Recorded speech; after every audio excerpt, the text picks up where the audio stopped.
Good evening and welcome to Gaming with Scott presents Behind the Masks, a Southgate media production. In this series, our heroes remove their masks so that you, the listener, can learn more about the player behind the character. We discuss topics of interest and encourage our players to go off the rails and down the rabbit hole. We hope this helps our audience get to know us better. Discussions and insights begin just after this music.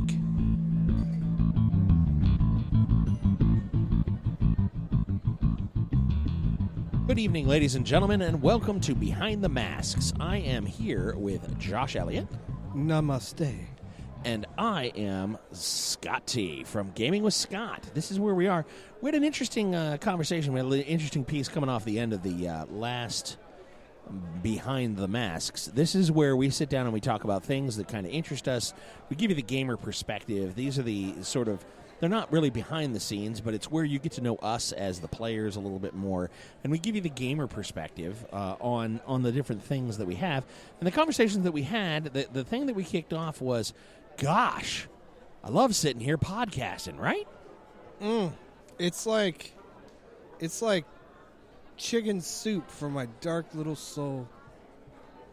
But why do you love it so? You know, I don't know. I mean, because you said, gee, I love to hear myself speak. Well, yeah, it could be narcissism. Right. Well, no, but I always thought I was the narcissistic personality disorder of the group. I mean, really, I thought it was all about me. I think it's very narcissistic of you to think you have a monopoly on that. There it is. Well, then I win, right? No, never, ever. So we'll hear from Josh again later in the recording.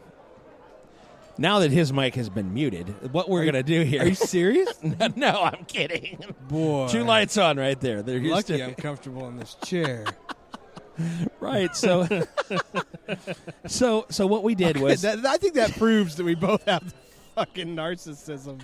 You muted my mic and I got rage face immediately. How dare you silence me? Exactly. So what we did was we got 2 recliners, and the rest of the group is off doing stuff, and we're going to talk with them. I'll talk with them, and we're going to have them all together. We're going to have them individually, and it's just one of those opportunities where how this evening and the last couple of episodes of Behind the Masks have fallen out is we came out for a dinner at the Masonic Lodge. We had dinner and then whipped out the mics. Everybody else, we finished cleaning up. We did all the dishes. We put everything away.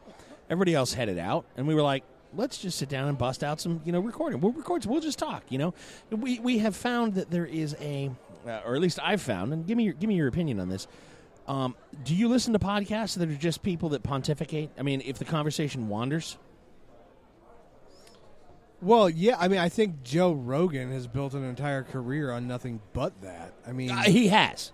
I'm amazed. I like Joe Rogan stuff. Yeah, I love his stuff. I'm just saying that, it's not exactly a situation where he declares a topic and then the entire episode is that topic. Right. I mean, I call those spaghetti podcasts. Right. Because they can wind and loop however. Right. Well, and that's what I'm so distracted by this wall of past masters. Gordon Mills here from 1982 keeps... eyeballing you? I mean, serious stink guy. He's like, what are you doing? Nice. So have you read along the list here? Have you gotten down to here? Well, yeah. Yeah. The name Stephen Black? Oh, yeah. We can't talk about that. Yeah, but still. No, I'm past master. Yes. Fantastic. Stephen Black, past master. I was mixed emotion, and then I've come to terms with it. I'm very happy with it. And then we moved on. And it was good. But here's the idea. We here at Behind the Masks, we encourage the conversation to go off the rails. Yeah. We want it to go different places.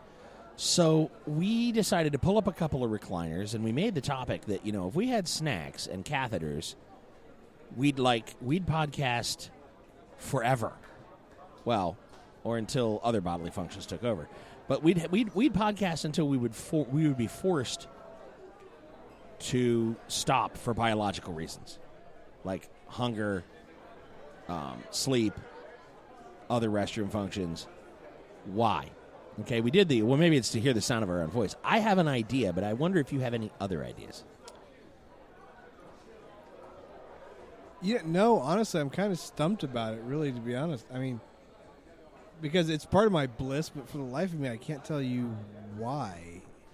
It's not like I enjoy talking with people to the same degree that I enjoy doing podcasts. Right. Well, now, typically, I'm more of the social guy. Give me a crowd that I can talk to people, and I'll talk to people all day long. Yeah. I mean, I'll just tell stories.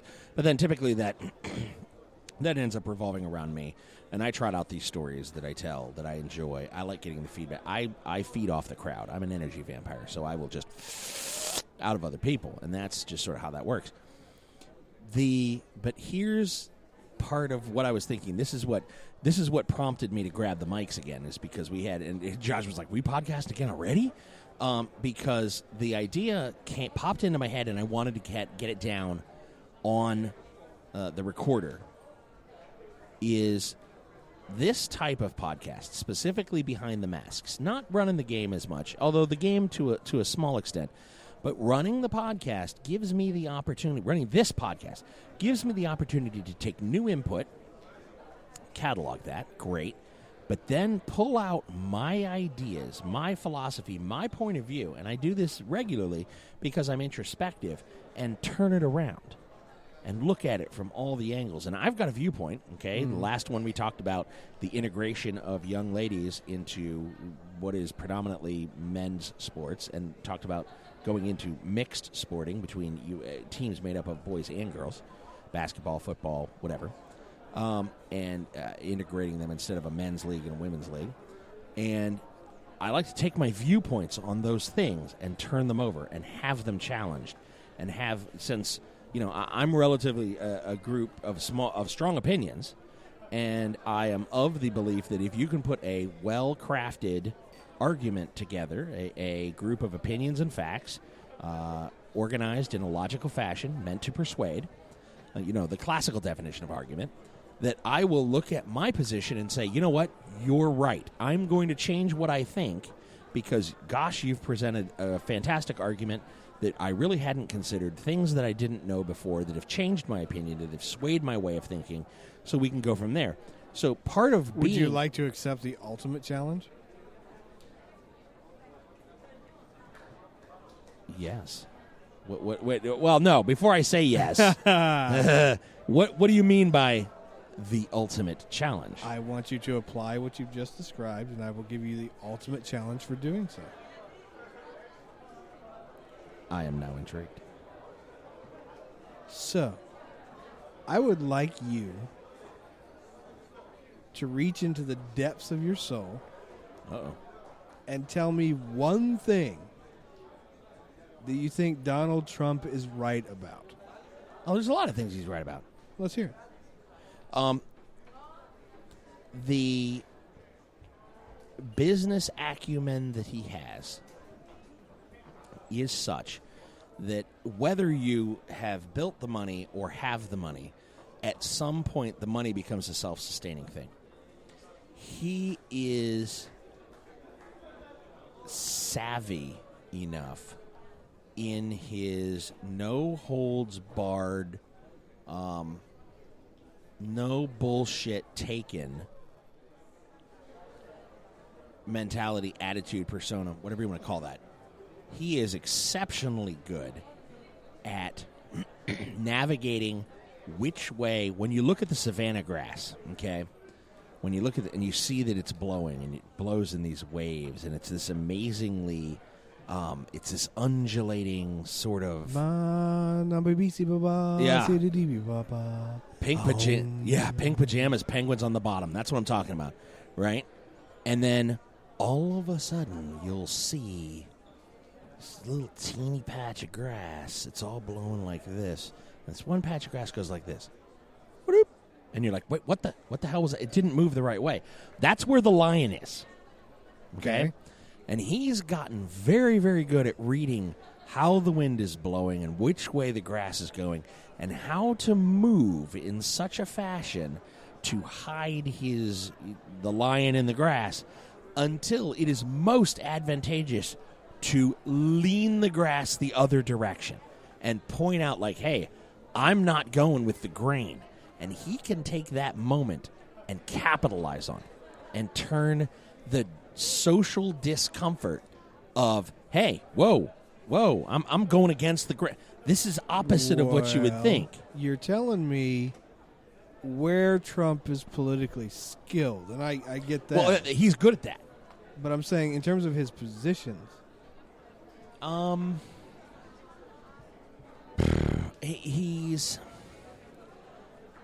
I am not as fluent with his positions as perhaps I could be. Okay. I believe deep down that he is actually a Democratic plant.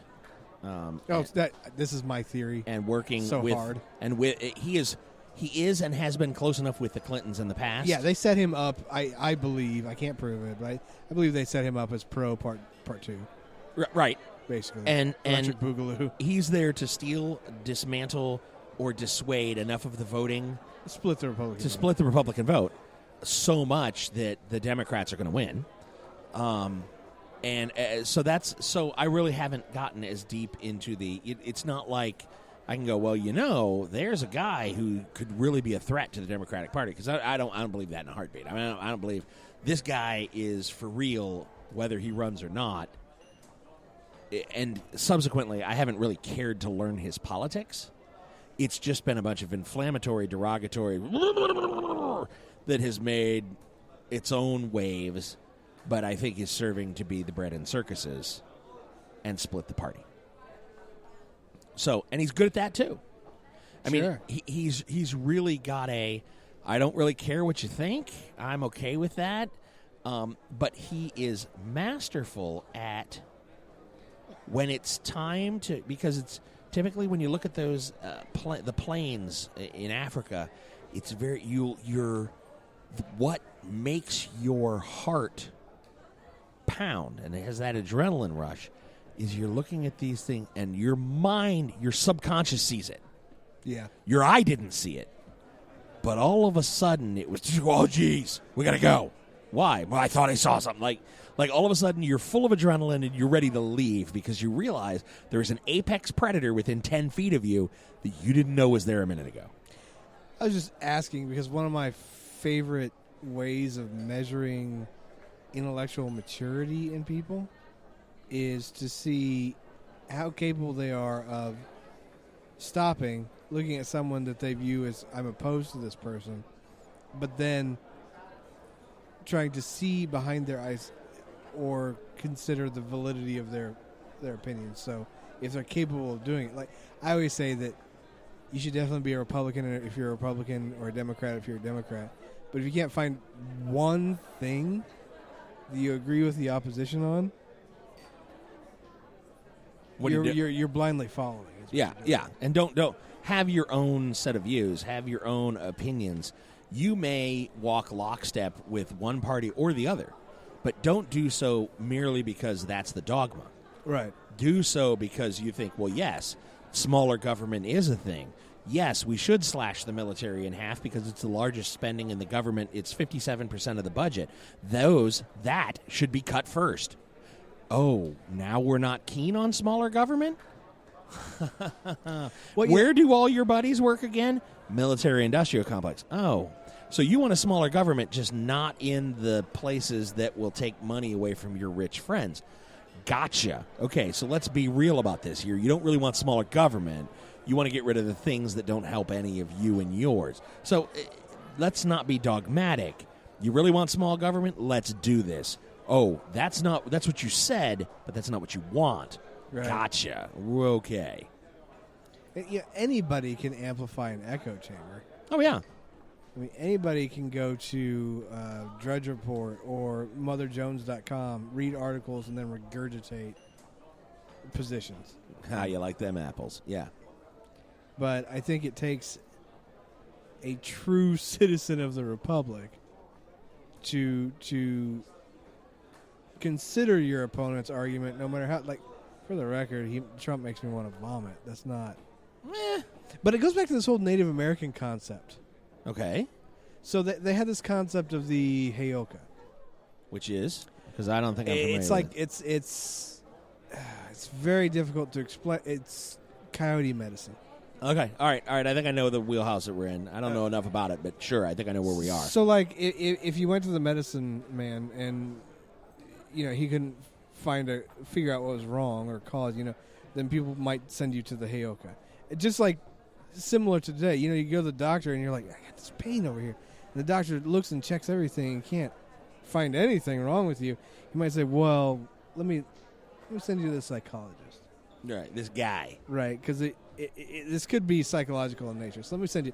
So, the Heyoka was many things, but interestingly, they were kind of part psychologist, and their function, this is my favorite thing about them, during ceremonies and things like that. I'm speaking very broad here, very broad, because the Heyoka is different for a lot of different groups, okay? But I'm trying to summarize. The function of the Heyoka was to walk around and make fun of everything, no matter how sacred it was. No sacred cows? No sacred cows. In the middle of sacred ceremonies. Oh, wow. And the reason for that was to make sure that people didn't take things too seriously. Because the second you start doing that, you start poisoning the very thing that you're trying to take seriously. Right. And I think that is an amazing concept. Oh, yeah. So I guess what I'm trying to say is that we should all practice being better Heyokas when it comes to politics. True. We should always be considering the opposition. We should always be able to see enough through their eyes, because you have to empathize with the person to truly make jokes about them. If you think about it. Yeah. So that's true. Anyway, yeah. Yeah. No, that's, yeah. So, but what I ultimately, so did I challenge accepted? Was that? Yeah, you did good. I think I can cut to the chase more simply because I know your politics. For example, you for doing away with NAFTA? Yes.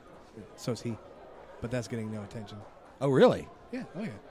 I didn't know that. Yeah, he wants to do away with trade agreements. Yeah. All right. He believes they were contrary to popular belief. Crony capitalism. They were. Oh, my God. Okay, sorry. I went sideways there a little bit. So, contrary to popular belief, I married a hardcore liberal. I am not a hardcore liberal. I am a hardcore constitutional conservative. Okay, right. I really think, and it's very funny because I will sit back and be quiet on a lot of these things when people just go off on the rails. I mean, I'll have an opinion if you ask me. I've got an opinion on everything. I'm a narcissist. That's how it works. In my opinion, it's like, all right, enough about me. What do you think about me? So I get that it's. But I sit back and I'm a lot more quiet on a lot of these issues, and everybody goes, "Oh, well, he's just liberal." It's like, no, I just, why do we need a law about that? Stop it! Quit being dumb. Why don't you do what's in everyone's best interest? Everyone will benefit. Well, but that just means I can't rape and pillage and get the most out of this. Well, how about this? How about you get 90% of the wealth you would have gotten? Okay, 90% of that $1 trillion, and you spread the 10% of it around to everybody around you. Oh, that's unacceptable. Well, then you're an idiot. I mean, come on now. Anyway.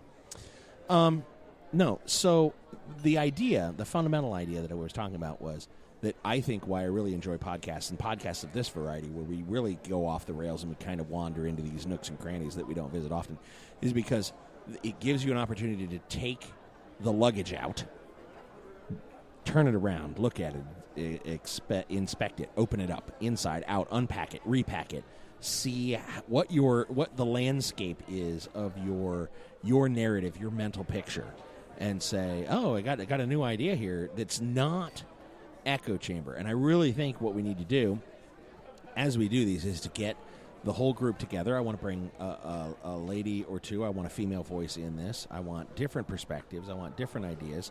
I want different things that we can put together from the behind the masks perspective, purely to absorb as many different and diverse opinions and viewpoints as possible, because you may take the same idea out and unpack it and repack it 3 different times with 3 different people, but you may get 3 wildly different outcomes because of their varied perspectives on the conversation.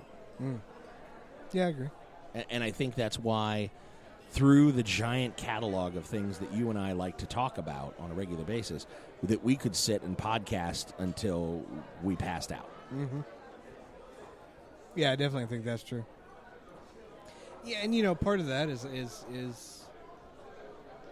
we're definitely into intellectual exploration, because a podcast isn't just two people talking in that sense of two people killing time having a conversation. It's a little more elevated and a little more focused than that, even if the subject matter is not focused. There's a desire to have relevant conversation. Yes. So, well, and that's the you want relevance and impact. Right. I mean, it goes back to, and this is I just had this thought. This is one of the reasons why I joined Masonry. I would like my words to have relevance and impact, much like the Founding Fathers did. I want there to be a weight in the ideas that I put together and build that are what I stand for and what my values and core and what my beliefs are. All I can say to that is so mote it be. I mean, yeah. So, the idea of, all right, well, let's take a look at these things. Let's have these discussions. Let's talk about these things, relevant or not that they may be to the current day or to the days of old. I really still like to, man, if your religious views cannot withstand a non-believer questioning you, if you're just like, I can't even answer that question because that's just terrible, then you have a problem with your religion. Like, if you can't say, well, what's the mystery of faith? Explain that to me. Well, we can't even talk about that because you're just going to poke holes in it with science, and then I'm too ignorant to even defend myself, and I don't really know what I believe, so you're just going to make me feel bad, and I don't want to have that conversation. Well, then that's your problem. That's on you. That's not on me. Well, yeah, so what you're saying is a religion that can't stand up to scrutiny probably doesn't contain much truth. Well, no. The religion itself may contain the truth. The religion itself may contain a dogma. It may contain great truths. There may be a vast wealth of knowledge available there. But if the parishioner doesn't do the due diligence, if the father or pastor or priest doesn't explain, hey, look, folks, there have been folks that have called us wingbats. Let me talk to you about this. Somebody brings up X. Let's talk about that for a while. Somebody brings up Y. Here's what you might want to think about or might want to say. If somebody brings up Z, here you go. There's the age-old, well, explain to me, Scott, explain to me the mystery of faith. Explain to me the grace of God and the mystery of faith. I can do that. I have no problem doing that. The question is, if God is all-powerful, can he create a rock so big that even he himself cannot lift it? Yeah. What about that one? You got that one? And it's like, okay, first of all, yes. Let me answer your question. If God is omnipotent, if he's all powerful, can he create a rock so big that even he himself cannot lift it? Watch this. Ready? There's the rock. Now it's gone. Well, but if he's all powerful, then he could create. Oh, be quiet. Okay? I'm going to go a step further. If God is all powerful, can he create a rock so big that even he himself cannot lift it? Yes. There's the rock. Now he lifts it. Well, but that makes no sense, and it doesn't. That's the mystery of faith. It's the idea of can he do something that is even beyond himself? Yes. That's the definition of omnipotent.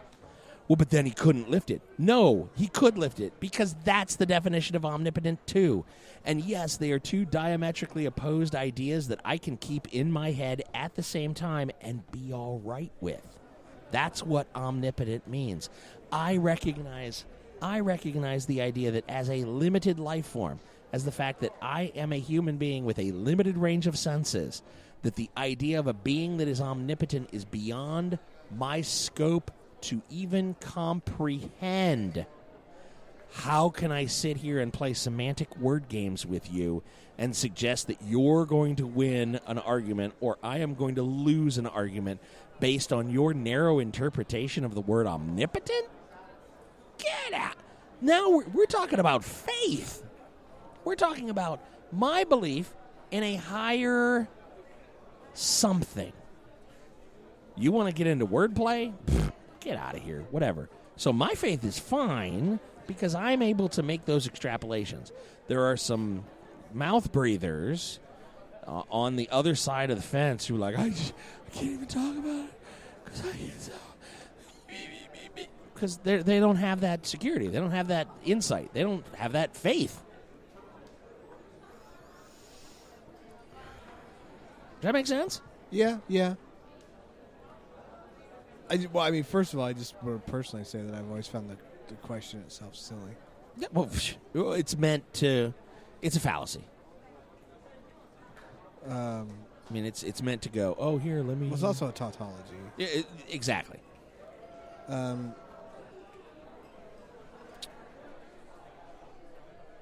Here's my thing. The answer to that question doesn't determine anything ultimately in terms of settling the question of the existence of a supreme being. Oh, no, not at all. One way or the other. No. Anyway. No, if you want to go there, now we're talking about the golden ratio. Now we're talking about the existence of a permutation throughout. When you look at the Fibonacci sequence, when you look at the golden spiral, when you look at the same ratio, 1.181 in what we're hardwired to see as beautiful in the face, is the same as the Fibonacci sequence ratio, is the same as the golden spiral ratio. And we see that golden spiral is in a seashell on a beach and in the arms of the Milky Way. It's the same constant throughout. It's in our genetic code to see that ratio as when you arrange a face, the distance of the eyes to the distance from each other, the length of the nose versus the height of the nose. If we construct a face based on that golden ratio, our brains perceive it genetically. They do it across race, across color, across creed. People go, all right, if you had to pick this one or that one, okay, next set, this one or that one, next set, and you did 1 million of them or however many they did, that universally we pick more often those faces that are constructed using the golden ratio. Like the fact that it's that tiny through us all the way to a galactic constant, and it just happened by somebody who just oops. Are you kidding me? Come on. There's no higher order. The problem I believe in something, but that doesn't necessarily mean that there is.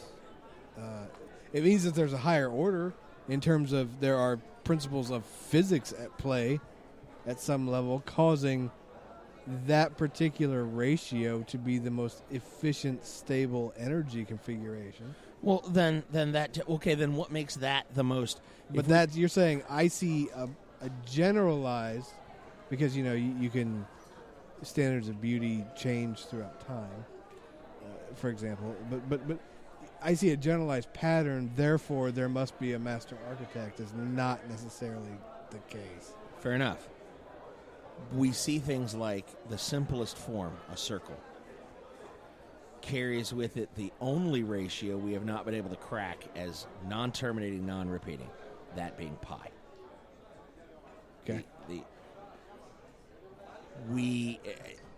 Why isn't, if everything's random, how is that? Okay, that's the most efficient energy conversion ratio for the universe. It might have to do with the frequency of the universe. Okay, that might be a physics thing. But why aren't there more of those where, okay, if it's an efficiency thing, well, then on a harmonic level, well, gee, we've got this level, and then, we've hit the next harmonic, and, we've hit the... Why haven't we found more of the... Like, if this is a totally random thing, or why is there a resonance across the physical plane that we have? If it's all, quote-unquote, random, really? Like, seriously, if you're going to... Your Powerball odds are better than starting off with a bang and getting to humanity where it is right now. You know that, Well, right? yeah. Well, okay. Yes, but there's also a theory that that bang happened, and it happened across an infinite, multiverse of pocket dimensions. Uh-huh. And each one of those pocket dimensions, one of those variables was tweaked. Right. Okay. The superposition. I understand what we're talking about here. Okay. So what we're really observing is this is just the universe that was set up just right to actually go somewhere. Okay. The other failures are out there floating in empty nothingness. Right? So that's kind of another way of looking at it, is that what you're saying is that, first of all, science, nobody says everything's completely random. Right? In terms of there's still a natural order. But Okay. then there's this whole idea of, well, okay, because everything had to be tweaked just so to exist, therefore there had to be some sort of design, Thank you. least intent to the process. Sure. Not necessarily if it was like popcorn. So across multiverse dimensional pockets, Right. okay, all these universes expanded, set to their own individual conditions. Most of them didn't even pop. Of the ones that popped, ours was one of the few of them that was a viable universe. But once that set of conditions is established and the thing is, popped, well, yes, then of course you're going to see patterns. You would expect to see nothing but patterns in that particular universe. Why? Because it found the configuration that actually produces all of this. Okay, then, so what that presupposes is that, let's say we step out to the front of the stove where we've got the pot that holds all of our kernels that we're trying to pop. Right. Then that presupposes that there is a greater order outside of our own universe that determines when we throw all those kernels in the pot, which set of parameters or potentialities, if you took all of them across the thing, you're going to find subsets that are going to pop and then others that aren't. Well, we group those subsets together, there has to be a now universal condition that would allow a universe to pop, in addition to, maybe it's just our universe and we're the only, you spin the wheel, that's the one out of the multiverse that's ever going to work. It could be multiples, and if we have those multiples, then the next step beyond, once we've mastered everything in our universe, is to define what makes all the other kernels pop, then define what makes them pop as successfully popped kernels. You know what I mean? With life and the whole thing. The problem is what we know is that the pot is sitting there with all the kernels in it. There's no way right now for us to know whether that pot signifies intent or not. Right. One way or the other. So when we talk about logic and fact, but that's the whole, to take it back to your thing, that's the whole thing about this whole mystery of faith. If you can prove it, it's not faith. Yeah. So the first thing a religious person, in my opinion, has to do is admit this cannot be proven. Well, okay. I say that if I said real quick there, and I apologize for doing so. I probably should not have done that. Because there are a large proponent of scientists out there who believe that science is, and I'm using their general phraseology, that science is the gift God has given us to allow us to figure out how this all works. Like, this is the tool that the guy at the stove has given each kernel of popcorn, should they have the means to do so, to figure out that not only are they a kernel that popped, but that there are other kernels may have popped, that they can then perceive the pot, and if they get to a large enough state, could, in theory, climb out of the pot and join the person at the front of the stove. At some point, somebody's going to have to explain to me why we weren't given this gift until the Enlightenment. And that's thousands of years of human history where we don't have this gift. So what was it specifically about us that at that particular juncture of time meant that we had somehow earned the right to begin to logically, empirically explore our surroundings? Well, that would be, you know what? That is something that I would probably want to dig into a little bit more, because it's like, you're right. What's the catalyst that brings about science? Because, we had the thing that, maggots just sprout from meat. They just, if you leave a piece of meat there and kind of, then suddenly there's maggots in it. And that was partially scientific. It was just very primitive science, but it was this is what I observed. So where's that observation for the thousands of years between Christ and the Enlightenment? Yeah, before Christ, part of that. Well, that's why people get so butthurt about the Library of Alexandria. Yeah, right. Because they had started science. Yeah, and lost it. Like, how would you feel waking up one morning, being like, "Damn, I ran into work this morning, and when I got here, I lost physics for us guys. I totally lost physics. I don't know where physics is. Yeah, physics is gone. It could be on the side of the road somewhere. I tried to backtrack. I didn't see it. Yeah, I don't know where physics is right now. Yeah, and it's just, and is it the fact that the technology was not durable enough? No, a bunch of Christians got together and set it on fire. Right. But that's what I'm saying. But I'm saying if they had but if they had if the Library of Alexandria had 5 backup copies in 5 different cities, well then, look, yeah, no, we got it, we're good. Yeah. Well, there's something to be said for that, because they would ghetto thug strong arm texts from other people, or they would be so sketchy they'd be like, "Hey, what's up, like Babylonian town out in the middle of nowhere? We heard you have this manuscript on your altar. All right, we won't send soldiers into your town, but just loan us that manuscript and we'll copy it and send it back to you. Oh, hey, thanks for that. We got your FedEx. You ain't never getting this manuscript back." Right? Like, they would do that. Right.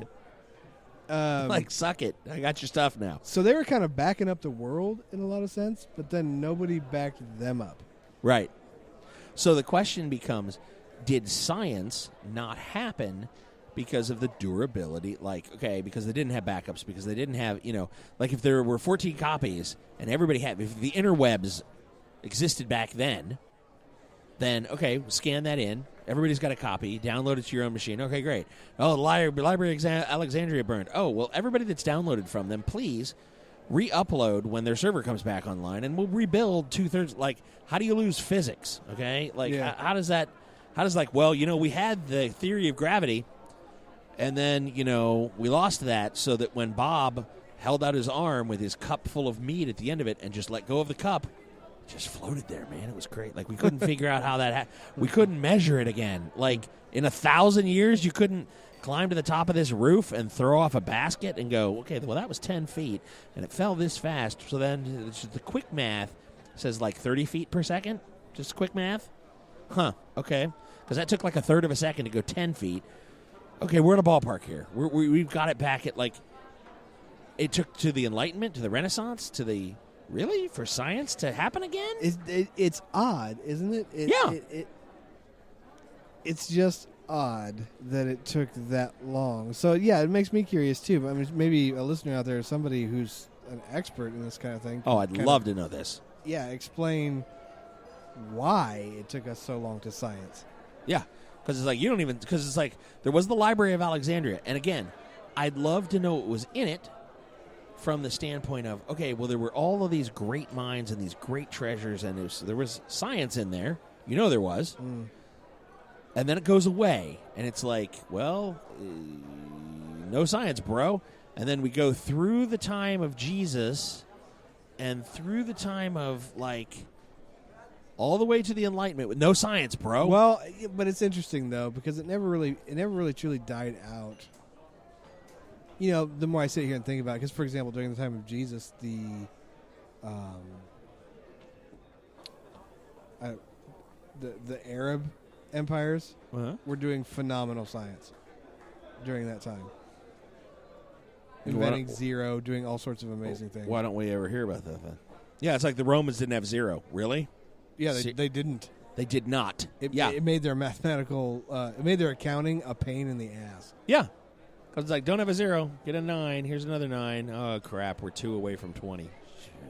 Yeah, like you always see in the forum, there's this giant wall, and it's just IXI. Yeah. You see all that over and over again. You know what that is? It's a calendar, and there's this slider thing, and that's how they're tracking the damn date, for like it's a public service for everyone. Nice. Yeah, because it's like, okay. So there's that, but there's not. See, and I don't get. I'm like, okay. So we couldn't figure it out. We didn't figure it out. Was there something actively working against science, bro? You know, it has to be tied to communication. Because, for example, we know that every time there's a leap in communications technology, there is a ridiculous leap in science. Oh yeah, fantastic, So, like, amazing. The printing press, changed everything. Well, that lets you back up the Library of Alexandria. Exactly. So I'm wondering, what was it technologically? Because we all know it was just rich people sciencing through most of human history. Right. Almost as like a hobby, Oh yeah. right? Newton wasn't exactly a pauper. No. We always forget that. But What do you mean we forget it? No, we don't. This is the aristocracy. yeah. These are the people that when the poor peasants who are muckraking just decide that they've had enough, people like Newton were the ones. They were the guys who were going to get guillotined. Well, yeah. I mean, it's just it's little stuff like I see these aristocratic scientists like looking down on the peasants. Going, look at them. I pity them. They don't even have the capacity to science, my brosers. Yeah. But then the peasants are looking at them like, it must be nice to have the spare time where you can sit there and look at the stars and think about how the circles work. Yeah, because you have 1,000 peasants to do the work necessary to Yeah. support that. Yeah. Well, it's the pyramids, and it's that motivational poster that, boy, wow, the pyramids are a testament to what can be done if you have enough expendable labor. Kill enough slaves, we can erect eighth wonder of the world. I mean, just, hey. Yeah. I mean, if you've got millions of peasants that you could just kill off because, I want that 4 sides pointing. Let's make it, 4,000 cubits high? Let's go for that. Get on that. Come on now. Well, and the dirty little thing that nobody wants to talk about is that throughout much of the history of the ancient world, I've seen some estimates that estimate that like half of the slave population were people who basically, quote unquote, volunteered themselves into slavery. So it wasn't a war. Or it wasn't, right, your village didn't get taken over. Yeah, or raiders didn't roll through and just snatch you up when you were getting water from the river. God, and that happened. Yeah. I mean, how would you like to, hey, honey, I'm going to go down here and grab a Mountain Dew. I'm a little thirsty. I'll be back. And then you're walking up to the gas station, all of a sudden, what's up, bro? What? Ooh! And then you wake up, and it's like you're making iPhones in China. Yeah. Well, and it's not even that. It's not even that nice. It's not even that nice because the gas station was like 4 miles away. Right. So it wasn't like you were just like, hey, I'm going to go downstairs and get one out of the fridge. No, it wasn't like that. It was like, I'm going to go get some Mountain Dew at the gas station. Way the hell over there. Right. And you know what? Since I'm nice, I'm going to put a pole on my back and I'm going to carry 2 buckets so that I can fill them with Mountain Dew. Yeah. And bring it back for the whole village so that we can have something to drink today. That'd be nice. Yeah. And while you're at the convenience store, you wake up and you're making iPhones in China. What the hell? So not only do you get into, but the whole village gets no Mountain Dew. I mean, it sucked for everybody. And then the village was just like, they went to go get Mountain Dew. I never came back. I don't know what happened. But it illustrates to me how so much of slavery is like it's coercive. So I guess what I'm trying to do is one thing that doesn't get discussed. So like indentured servitude? Exactly. Well, yeah, I love that phrase, indentured servitude. No, that's slavery, but you have fancy paperwork. Right. Well, that just means we're tracking it, right? Yeah. We're tracking it, and there's debt involved. Indentured servitude. Like, there are so many people who are working little cubes, working like little phone, call center jobs, right? I've been there. I know you have, but what I'm saying to you is there's a certain economic gun to your head. Oh, yeah. You live paycheck to 4 days before next paycheck? Yeah, if you had a better option, you would take it. In a heartbeat. Right. And as a matter of fact, I did. Yeah. So, I mean, the simple fact is, here's the thing. Nobody wants to, look, point blank, you must eat to live. Right? Yep. If you factor out crime, right, because that's cheating, factor out crime and just make that not an option, okay? You must eat to live, therefore you must work to eat. Right. If you start with $0. Okay. There's no if you don't inherit something, right, and you start with functionally speaking $0, right? You must work to eat. Right. So you then must take a job, and if the only job you can find is a crap exploitative job, this is no different than ultimately force. Because your choice routes, where were they? Where were your choices? Right? Like, yeah. Well, okay. So it comes back to the idea of jackpotting ATMs. Well, I guess let me just say this thing, and then I'll toss it your way. I guess what I'm trying to get at here is that there is this idea that, capitalism in the good sense of the word is based on two individuals making a free choice to trade with one another and then doing so and both benefiting and then going away. It's like this very paradise kind of picture. Right. Well, A, yes, that is capitalism. And B, that is nowhere near capitalism in our country. Correct. Okay. Well, and it's nowhere near capitalism in the majority of practice. There may be certain rural communities that are very anarchistic where that has existed. But by and large, no, because there's an industrial framework. And that's what about the Industrial Revolution that was so important. Because it all comes down to this. That model of capitalism is assuming that I have a farm, I can meet my needs with that farm. Right. You have a farm, you can meet your basic needs with that farm. Yeah. And then subsistence farming. And then we are trading for additional benefit. Absolutely. That's a whole different ball game from now, today. We're so specialized that it's impossible for me to. I must plug into the system. Right. Anyway. Well, but what? No. Well, you're making a monumental leap, and it muddies the water. What you're saying is it's fundamentally different. When I have a farm, subsistence farming, you have a farm, subsistence farming, and we're going to trade for mutual benefit for more than we would have gotten without that trade. Okay. Right. Your premise, where you should go with this, is that system is fundamentally different than a system where I have a farm and can meet all of my needs. You don't have a farm. Right. Now what?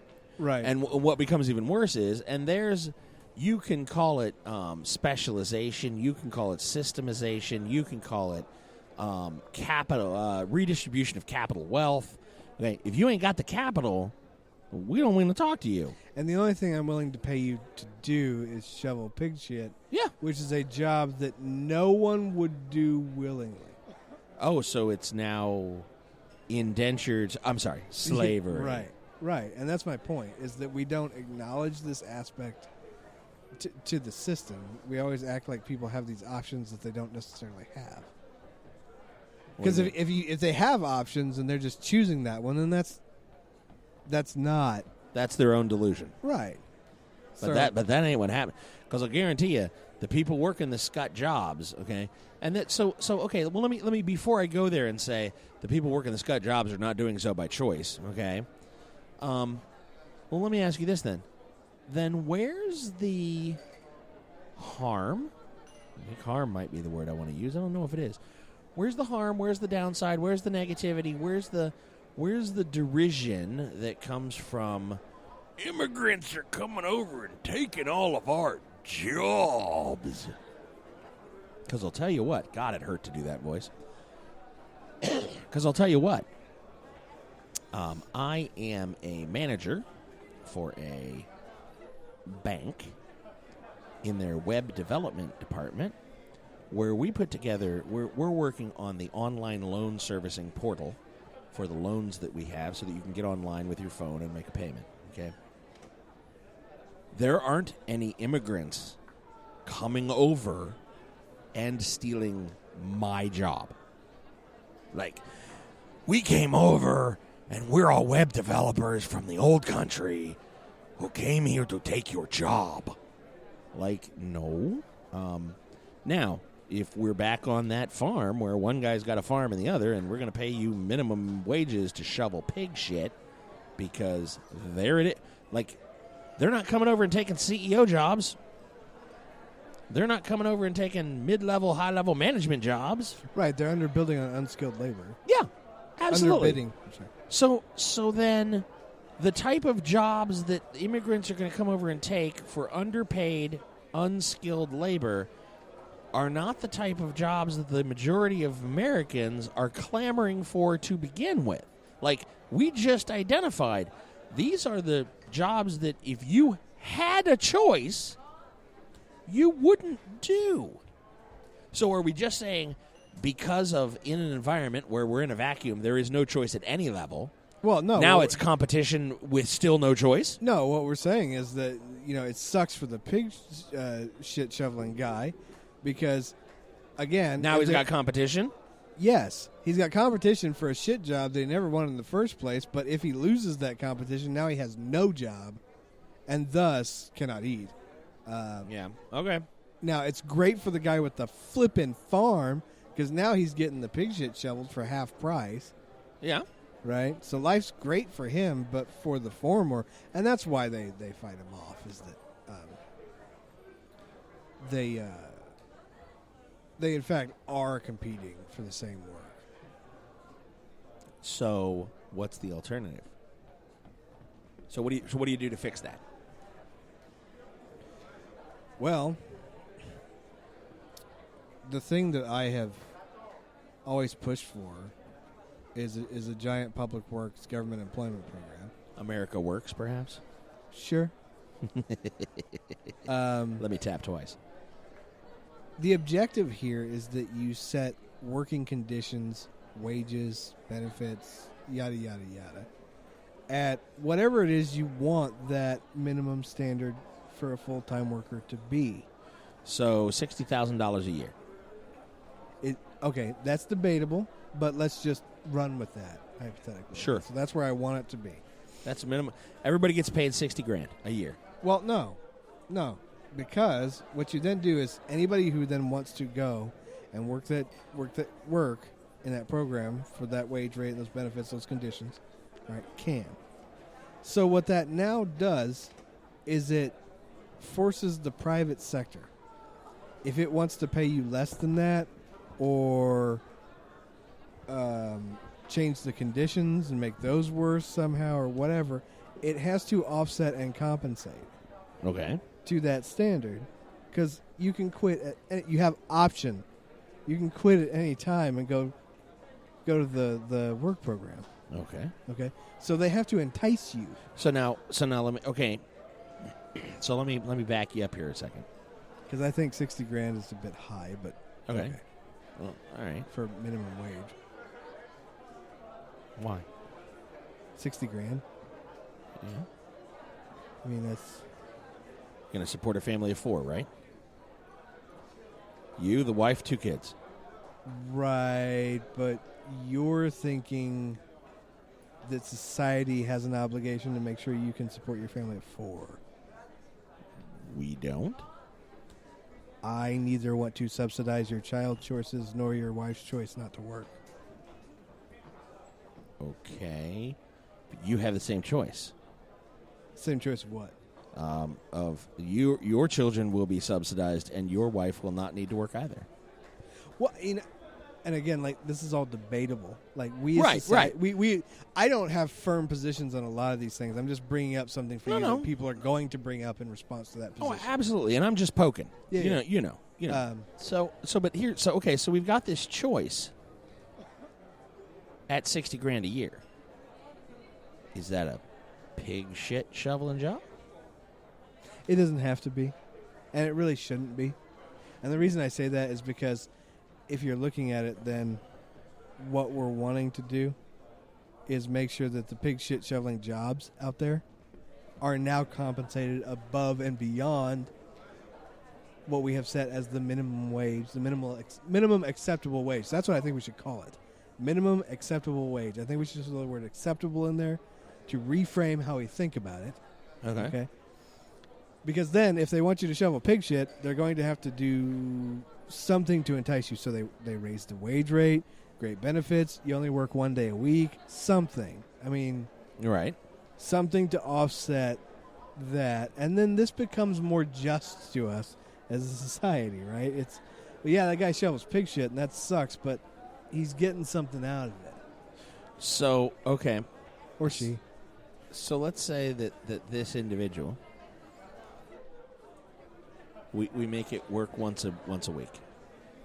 That's cool for your $60,000.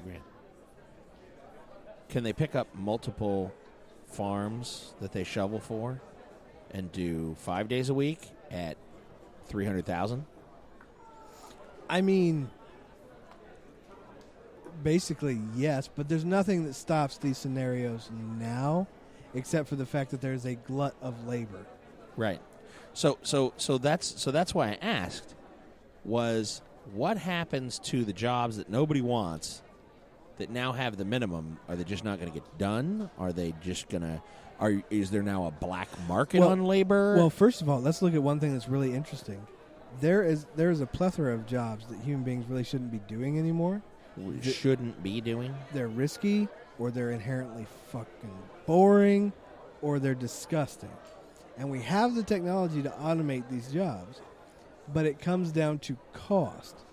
Because there's such a glut of labor, and we have just let supply and demand do whatever and treated people like commodities. Capitalism. Cronyism. Sure, whatever. Excuse me. No. Oligarchy. Yes, we support policies that favor one specific part of capitalism. Yes, thank you. Without correcting it, which is what we must do in some cases. Well, some cases. Now who gets to pick the cases? How about all cases? How about economists? Because we know what we're talking about. How about all cases or no cases? How about that? Doctors get to make decisions on medical policy. I really don't see why economists don't get to make decisions on economic policy, but whatever. I'm sorry, because all that an economics degree lets you do, okay, and I know because I was an economics major for a long time until I decided to switch out of that. All an economics major degree is going to let you do is explain why it is you're unemployed. Well, first of all, you get to think extremely deep thoughts about it. The look on his face, I wish I'd taken a picture. I wish I was periscoping that, because that was just like, Let's not act like because we took Anatomy 101 we get to make pharmacological decisions. The pharmacy industry. We'll talk about them later. But yes, that's what I was going to say. We could automate these shitty positions. Yes, we could. Don't, because there's such a glut of labor that human labor is literally cheaper than the cost of automation. Yeah, sure. So what you're saying is that it's exploitative or exploitative. Sure. There's exploitation going on here still to this day with the pig shit shoveler jobs that shouldn't be being done anyhow. That could have been automated years ago. Should have been automated years ago. And because of the surplus of labor, we're just exploiting people because we can. Yes, but we live in the age of the internet. We can do better. Oh, I agree. Oh, no, we should do better. Far better. Absolutely. But then the thing I like about the public works solution is you put these people to work doing things that benefit everyone, to create a real tangible benefit for everyone. Such as? We really need magnetic rail. across the country. Yeah. We need it to be pervasive. Other countries are outstripping us in so many regards with infrastructure. Boy, I'll tell you what, if people would, if we had a decent public transit system in Indianapolis, I'd be really happy. I wish they'd stop. Every time this comes up, they're like, well, just buy more Indigo buses. I want to kill myself. Yeah. Yeah, whenever I hear that, I'm like, more Indigo buses. Okay, We're for like what? the only demolition derby we should be having with all right. of the Indigo buses? I mean, I'd pay money to see that. Good money. Have you ever tried to use Indigo to get anywhere? Yes. I had to go It was horrible. to a hospital one time. The hospital Oh, was are you like 6 kidding me? blocks from my house. Yeah. But the way the routes worked, I actually had to take the bus from my house downtown to catch another bus to go up to the hospital. It It took took me half a day. Oh yeah. Oh yeah. So I live up in Fishers, north of 96th Street. It's Right. the safe bet in Indianapolis. It's the Where the white privilege lives. Absolutely. It's the it's the I ain't white mad at it's the white thing to do. I mean, did I say that wrong? It's the right thing to do. And by the way, this is the disclaimer. I joke about that, but you can be mad. So, I don't. Yes, that's why I'm running the podcast. It's a thing. Hey, I am where I am. So, I live in Fishers, downtown, to my job, 23 minutes. Okay, by car. You get on 69, you go down, you take 465 around to 70, 70 into the spaghetti bowl, boom, you're downtown. Okay. If I drove over to the Monon Trail, okay, 6 minutes, 8 minutes, we'll call it 10 minutes just to be. I drive from 116th and Allisonville over to the Monon Trail, find a spot to park. Get on the Monon Trail, go from 116th Street all the way downtown to 10th Street, which is where the bus drops you off. It's actually 4 blocks Right. east of there. The 10th Street is that first drop-off from where the thing comes down. If I go down the Monon Trail, it's about 45, 46 minutes. So at 56 minutes, there's the drive over. We'll give it a couple minutes, get the bike off the rack, and literally bike myself downtown. Okay? That's passing the fairgrounds, going under the interstates, crossing the roads, the whole thing. Which, A, is a ridiculous amount of exercise to do before a meeting, and B, is not feasible during the winter, but continue. Right. Well, if they plowed the Monon, it would be doable in the winter. There's a certain winter temperature where you really don't want to be biking, even if the way is clear. I would refer you back to the brown fat conversation we had earlier there. That's Okay. not a bad thing. I made that trip repeatedly. Yeah. Okay, like from 116th down, and there were times when I drove down to 96th Street, just because of the ease of parking, and there's a little park thing that you get on and you get right on and off the trail at 96th Street. It's very nice. And would go down, and it was just about an hour. Okay, the park and ride was an hour and 12 minutes. Wow. So I could Bike faster. my fat ass downtown faster than the Indigo could get. It was, and then So stupid. it's so okay, and I'm I not, hate the city so much. and I'm not I'm not Lance. Okay, I'm not out Tour de France in this. Yeah. I'm a fat man who gets on a bike and people point and laugh. It is not a good thing. So, could get me faster down to. And then there's the horrible part of at 4:10, you would have to make the 4:10 bus, because if you didn't, the 4:40 bus was the next bus and you were screwed. You would catch the number 18 bus at 10th and Illinois to take you back to 96th and the thing, right, up in that area. Hour and 23 minutes. 6:30-ish, you'd get back to your car and then drive home from downtown. I could have, had I not been wiped out from the morning trip, I could have biked myself through rush hour traffic faster than Indigo could have gotten me home. Well, and the thing that we are the only city of our size Yeah. that doesn't have light rail. Yeah. And it's horrible.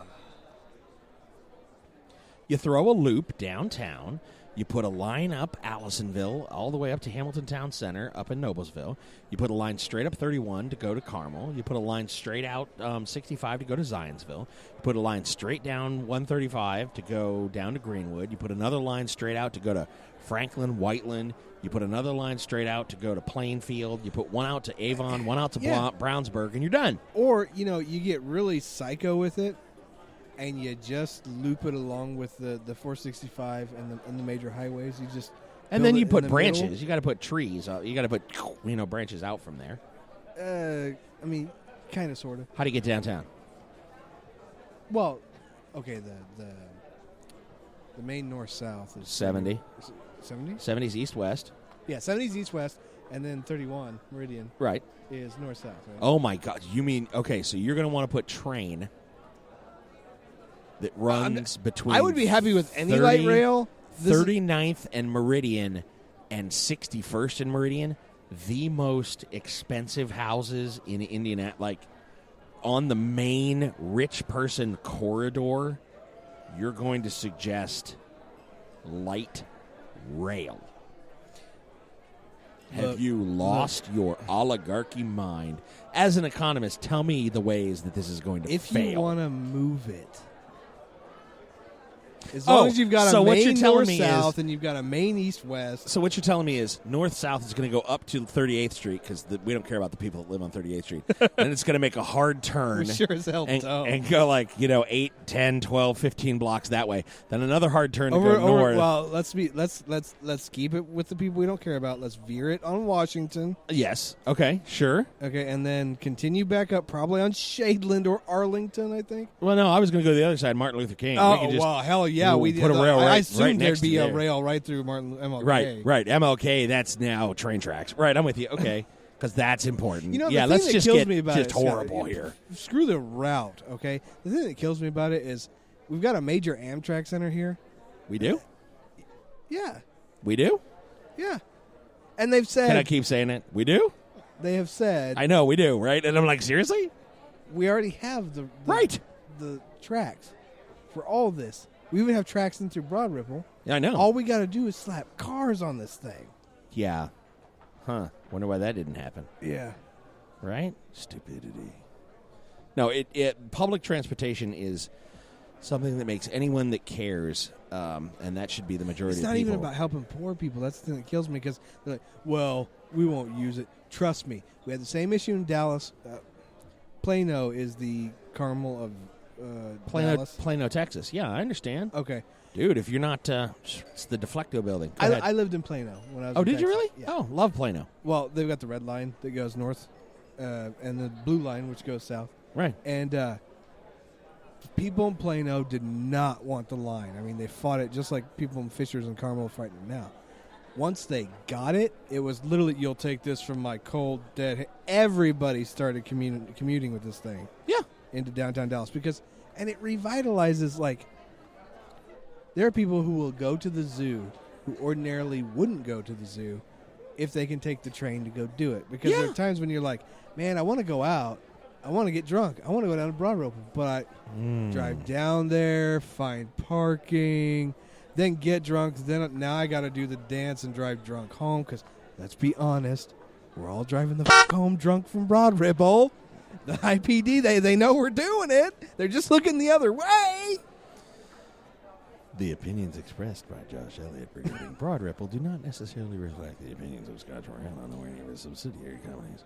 Yeah, yeah. But doing all that, and you think about all that, and you're like, you know what? I'll pass on a good chunk of given nights. Whereas if there was a light rail that I could take that would take me right down into Broad Ripple and drop me off near an ATM machine, yeah, I would turn into a woo girl in a heartbeat. Oh, woo! Woo! Yeah. I mean... It's just... because why not? And then commuting to work, if you can pull it off, is so great because your commute becomes usable time. Oh, yeah. Well, and so I lived on the Blue Line in Oak Park in Chicago. Okay, and what that meant is... Chicago's is great. It's amazing. I've heard you can go everywhere. Everywhere. Want to go to the Museum of Art? Boom. Like, you don't need. Want to go to the Shed Aquarium? No, You just don't. no. Well, and the great part was I had a student pass, so normally you get on the L, and it's $1.50. Okay, so even if you don't have a pass, if you want to get on the L, it's $1.50 all day, any day, all the time, like done. So like, how much does it cost to fill up your tank? Right now it's like $24, $25. Okay, and if you were commuting, you'd probably go through a tank a week. Yeah, I was about just at a week. Yeah, when I was commuting, there was some times depending. Yeah, you about a tank a week. That's about what I do, and I get good gas mileage. So right. My point is that just on gas alone. Oh yeah. Oh, and I'll tell you what. It just the ability to not need to deal with when gas goes up to $4 or $5 a gallon, and you're just like, you know what? I hate you, OPEC. Quit it. Well, we had that in Dallas, where sometimes the price of gas would spike, and my ticket fare would go up by like 5 cents, but then the gas would come back down, and it would go back down. It was no big deal. Well, they didn't even do that in Chicago. There was no. Wow. That was not even a thing. But with a student ID for high school or college, you get 50 cents instead of $1.50. Nice. So literally, I'd go ID 2 quarters. Scott said multipass. Multipass. I did a straight out multi. And there were times in Chicago where, okay, so here's the thing. My high school was literally, here's our apartment, catty corner to our apartment, across the intersection, we lived on the corner, was the Harlem Street L platform. 2 stops that way was my high school. So normally not a thing, okay? I mean, it's 1 stop, it's 2 stops, okay? So it's not like I'm going to walk, okay? I mean, I could, and I did. Usually I rode my bike.